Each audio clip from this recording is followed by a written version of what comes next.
প্রবাসী বাংলাদেশিদের জন্য নতুন ধরনের ব্যাংক হিসাব খোলার সুযোগ দিয়েছে বাংলাদেশ ব্যাংক। এখন থেকে প্রবাসীরা দেশের ব্যাংকে সঞ্চয়ী, চলতি ও মেয়াদি সব ধরনের হিসাবে এর সুবিধা পাবেন। ব্যাংকের অফশোর ব্যাংকিং ইউনিটে non resident convertible bank account বা NRCTA খুলতে পারবেন, আর এ অর্থ অনুমোদিত বিভিন্ন বিনিয়োগ ও আর্থিক কার্যক্রমে ব্যবহার করতে পারবেন। বাংলাদেশ ব্যাংকের বৈদেশিক মুদ্রানীতি বিভাগ 1 থেকে জারি করা সার্কুলারে বলা হয়েছে, ব্যাংকিং চ্যানেলে দেশে আসা বৈদেশিক মুদ্রার বিপরীতে এ হিসাব খোলা যাবে। হিসাবের মূল অর্থ ও অর্জিত সুদ বা মুনাফা বিদেশে ফেরত নেওয়ার সুযোগ থাকবে।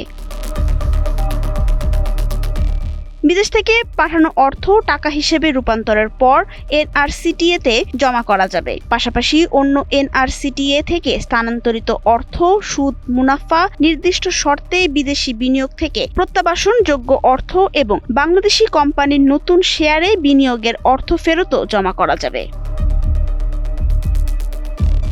এই হিসাবের অর্থ দেশে বৈধ খরচ মেটানো, অন্য NRCTA বা নন রেসিডেন্ট টাকা হিসেবে স্থানান্তর এবং FDI বা পোর্টফোলিও বিনিয়োগে ব্যবহার করা যাবে। বিশেষায়িত অঞ্চলের টাইপ A শিল্প প্রতিষ্ঠানকে এই আমানতের বিপরীতে চলতি ব্যয় মেটাতে ঋণ দেওয়ার সুযোগও থাকবে। প্রবাসীদের সুবিধা বাড়াতে ব্যাংকগুলোকে অনলাইন ইন্টারেক্টিভ ওয়েব প্ল্যাটফর্মের মাধ্যমে NRCTA খোলার ব্যবস্থা চালুর পরামর্শ দিয়েছে কেন্দ্রীয় ব্যাংক।